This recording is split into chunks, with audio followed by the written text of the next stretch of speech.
Assalamu alaikum. Now we are going to discuss the question number 1 of the chapter number 7, merger and acquisitions. Let's discuss this chapter. Sorry, this question. You have been provided the following financial data of two companies.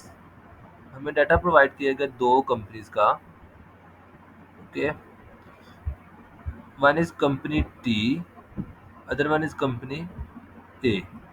But he said earning after taxes हमारे पास 7 लाख है target company या T company की, sorry, और company ए की 10 लाख है. सबसे पहले तो मुझे ये पता होना चाहिए कि एक्वायरिंग कंपनी कौन सी है और टारगेट कंपनी कौन सी है. अब हम अपने पास से नहीं कह सकते कि ये टी वाली टारगेट है, ए वाली एक्वायरिंग है. ऐसे नहीं है. ये स्टेटमेंट देखेंगे. देखिए, company A is the acquiring company. ठीक हो गया. एक्सचेंजिंग. अब कंपनी ए कौन सी एक्वायरिंग कंपनी, दूसरी कंपनी टी कौन सी होगी, टारगेट कंपनी. अब देखते हैं अर्निंग्स क्या है. Earning after tax basically given है, इसकी 10 लाख, इसकी 7 लाख. इक्विटी शेयर्स आउटस्टैंडिंग यानी कि शेयर्स जो है वो गिवन है. अर्निंग पर शेयर गिवन है 3.50, इसकी है 2.50, इसकी है. सॉरी. अब देखिए अर्निंग पर शेयर कैसे आ गई, वो उसने दे दी हमें. ठीक है. उसके बाद हमारे पास आ जाता है अर्निंग पर शेयर. आप कैसे निकाल सकते हैं, आप ऐसे भी निकाल सकते हैं अगर ना दी गई हो तो. अर्निंग आफ्टर टैक्स कितनी है, 7 लाख. यानी कि टैक्सेस के बाद हमारी अर्निंग 7 लाख है. और हमारे शेयर्स कितने आउटस्टैंडिंग है, 2 लाख. यानी कि एक शेयर पे हमें कितना अर्निंग पर शेयर आ रहा है, ईपीएस कितना आ रहा है एक शेयर पे, 3.50. ठीक हो गया. इसी तरह इसका कैलकुलेट कर सकते हैं अगर हमें ईपीएस ना दिया गया होता तो. उसके बाद हमारे पास आती है price earning ratio. Price earning ratio हमें गिवन है क्वेश्चन में. उसके बाद हम मार्केट प्राइस पर शेयर, वो भी क्वेश्चन में गिवन है, दोनों के 35-35. अब प्राइस अर्निंग रेशियो अगर ना गिवन होती तो हम कैसे फाइंड कर सकते थे. हम ऐसे फाइंड करते हैं, price earning ratio is equal to, जैसे कि हमने इधर एक फार्मूला पढ़ा था ये वाला, market price divided by EPS. तो मार्केट प्राइस कितनी है, 35, उसको डिवाइड करते 3.5 पे तो 10 टाइम्स आ जाना था वैसे भी. ओके हो गया. अब वो कहते हैं company A is the acquiring company exchanging its shares on a one to one basis for company T's shares. Company A basically किस बेसिस पे शेयर्स को एक्सचेंज कर रही है, वन टू वन बेसिस. यानी कि एक शेयर के बदले में कितना शेयर मिल रहा है, एक शेयर मिल रहा है. अब देखें इसके कितने शेयर है कंपनी ए के, 4 लाख. इसको एक्वायर करने के लिए हम कितने शेयर इशू करेंगे, 4 लाख की, क्योंकि रेशो क्या है, 1:1. यानी कि एक शेयर के बदले एक share for company T shares. The exchange ratio is based on the market price of the shares of the two company. Exchange ratio किस पे बेस कर रही है, बेसिकली मार्केट प्राइस पे. देखिए 35 का शेयर लेके हम 35 का शेयर ही दे रहे हैं. यानी कि 35 के शेयर कंपनी को, इससे 35 का शेयर लिया टारगेट कंपनी से, और इसको कौन सा शेयर दे रहे हैं, हम 35 का ही दे रहे हैं शेयर.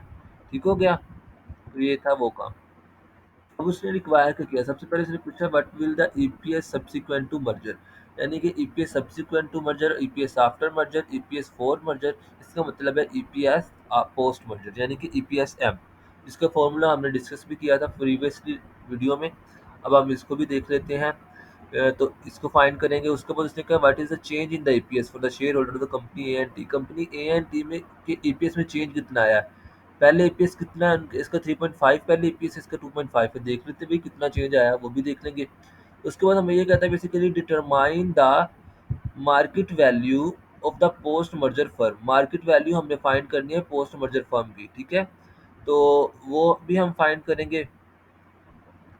उसके बाद बेसिकली अब मार्केट वैल्यू कैसे आती है, आपको पता है हमने इसी फार्मूला से 3 फार्मूलाज बनाए थे. अगर मार्केट प्राइस करनी हो तो कैसे फाइंड करेंगे, ईपीएस को मल्टीप्लाई कर देंगे हम पीई के साथ, यानी कि प्राइस अर्निंग रेशियो के साथ, तो हमारे पास मार्केट प्राइस आ जाएगी.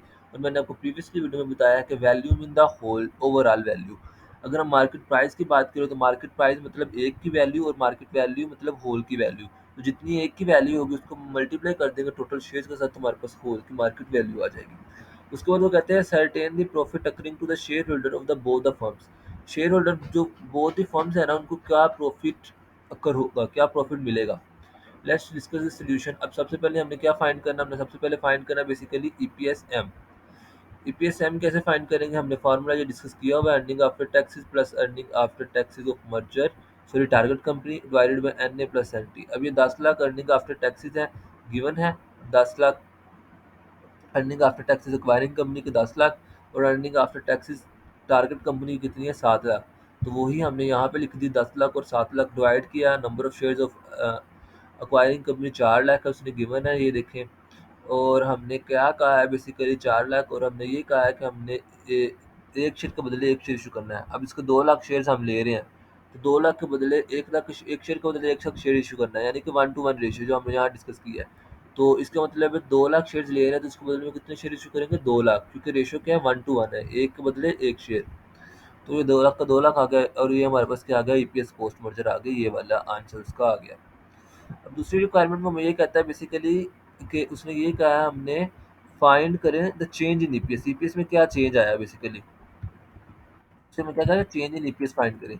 अब पहले ईपीएस कितना था? ये वाला था, और बाद का इसका भी पहले वाला ये था। अब हम इसको चेंज देख रहे थे कितना चेंज आया। अब देखें ईपीएस आफ्टर मर्जर हमारे पास कितना हो गया? 2.833 हो गया, ठीक है। सॉरी, हाँ बिल्कुल ठीक है। ईपीएस आफ्टर मर्जर यानी कि पोस्ट मर्जर हमारे पास इतना ईपीएस हो गया, 2.833 हो गया है। पहले कितना ईपीएस था टारगेट कंपनी का? 3.5, ये लिखा हुआ है टारगेट कंपनी का ईपीएस 3.5। तो इसका मतलब है अब उसको 0.67 उसका ईपीएस क्या हुआ है? कम हो गया ना, पहले 3.5 था उसका, अब उसका ईपीएस 2.833 होगा। ये ईपीएस 2.83 कौन सा है? ये वाला पोस्ट ईपीएस। अब उसको लॉस हुआ 0.67 का टारगेट कंपनी को, ठीक हो गया। ये हमने इसका लिख लिया। अब हम एक्वायरिंग कंपनी की तरफ चलते हैं। तो एक्वायरिंग कंपनी का आफ्टर ईपीएस तो दोनों का सेम हो गया, 2.833 होगा दोनों का। और एक्वायरिंग कंपनी को पहले ईपीएस कितना था? 2.50। तो एक्वायरिंग कंपनी को क्या हुआ? बेनिफिट्स हुआ। अब हमें ये कहता है फाइंड करें मार्केट वैल्यू आफ्टर मर्जर। तो मैंने आपको अभी भी बताया कि ये फार्मूला हमने क्या है, मार्केट प्राइस पहले फाइंड करेंगे। वो कैसे आती है? ईपीएस को मल्टीप्लाई कर देंगे प्राइस अर्निंग रेशियो के साथ। तो price earning ratio acquiring company को हमारे पास क्वेश्चन में गिवन है 14। अगर ना भी गिवन होती तो हम फाइंड कर लेते, ठीक है। ये 14 टाइम्स गिवन, और मैंने आपको बताया इसको कैसे फाइंड करना है। उसके बाद इसको मल्टीप्लाई कर देंगे ईपीएस एम। अब ये मार्केट प्राइस आ जाएगी आफ्टर ईपीएस। तो ईपीएस 2.83 थे, उसको मल्टीप्लाई किया मैंने 14 के साथ, 39.662 आ गई मार्केट प्राइस। हमने क्या फाइंड करनी है? Market value. Market value mean whole value. तो वो कैसे फाइंड करेंगे हम? After market value after post merger, तो हम मार्केट प्राइस को मल्टीप्लाई कर देंगे जितने शेयर्स हैं। अब मार्केट प्राइस हमारी कितनी है? 39.662, और कितने शेयर है टोटल हमारे पास? ये देखें 4 + 2। अब हम 6 लाख शेयर इशू कर रहे हैं, तो हमने वहाँ पे 6 लाख लिख दिया। तो ये हमारे पास आ गई मार्केट वैल्यू आफ्टर मर्जर। ये था। आगे फोर्थ रिक्वायरमेंट ने पूछा हमसे गेन। तो गेन को हमने यहाँ भी डिस्कस करके गए हैं प्रीवियस क्वेश्चन में, कि गेन हमने कैसे फाइंड करना है। पहले हम फाइंड करेंगे total gain, value after merger में से माइनस करेंगे एक्वायरिंग कंपनी टारगेट कंपनी का वैल्यू। देखिए मार्केट वैल्यू आफ्टर मर्जर हमने ये फाइंड कर ली यहाँ पे, सॉरी यहाँ पे फाइंड की 2379 2000। इसमें से माइनस कर देंगे दोनों कंपनीज की बिफोर मर्जर क्या वैल्यूज थी। प्रीवियस वीडियो को देखो, इसमें हमने इसको डिटेल से डिस्कस किया है। तो एक्वायरिंग कंपनी की बेसिकली क्या वैल्यू थी? 35। उसकी शेयर की वैल्यू थी, पर शेयर की वैल्यू, मार्केट वैल्यू। और मल्टीप्लिकेशन कितने शेयर इशू किए थे? 4 लाख। तो ये आ गया हमारे पास 14। उसके बाद टारगेट कंपनी की कितनी वैल्यू है? 35 ही थी, सेम वैल्यू थी, और उसने कितने शेयर इशू किए? वो तो पहले 2 लाख। तो ये 7 वाला आ गया। अब इसको मल्टीप्लाई किया तो हमारे पास ये 21 आया। इसमें से हमने ये सब्सट्रैक्ट किया, माइनस किया, तो हमारे पास क्या आया? गेन टोटल आ गया ये वाला। ओके हो गया। अब हमने गेन असाइन करना दोनों कंपनीज को, कितना गेन आया, यानी 27,97200 दोनों कंपनी में डिवाइड करना है। ए को कितना आया और बी को कितना, डी को कितना आया। अब देखें सेम इसी तरह ये market value after merger total थी। हम इधर लिख लेंगे market value after merger of A company यानी कि एक्वायरिंग, और market value after merger of D company यानी कि टारगेट।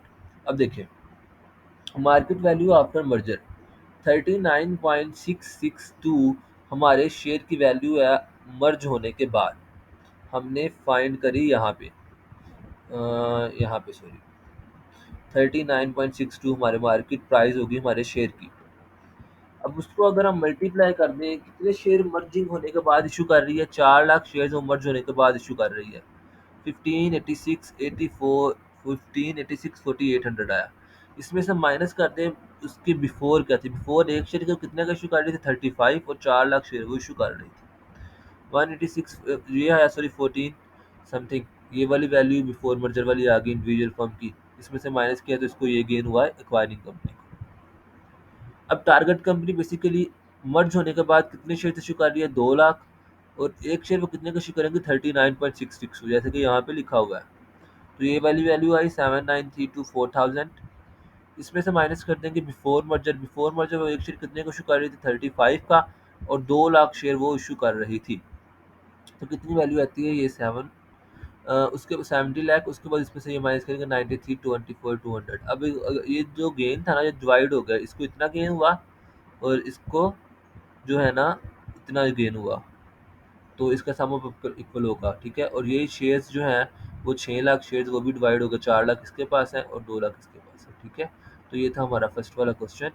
अल्लाह हाफिज़, दुआओं में याद रखिएगा। जज़ाकल्लाह।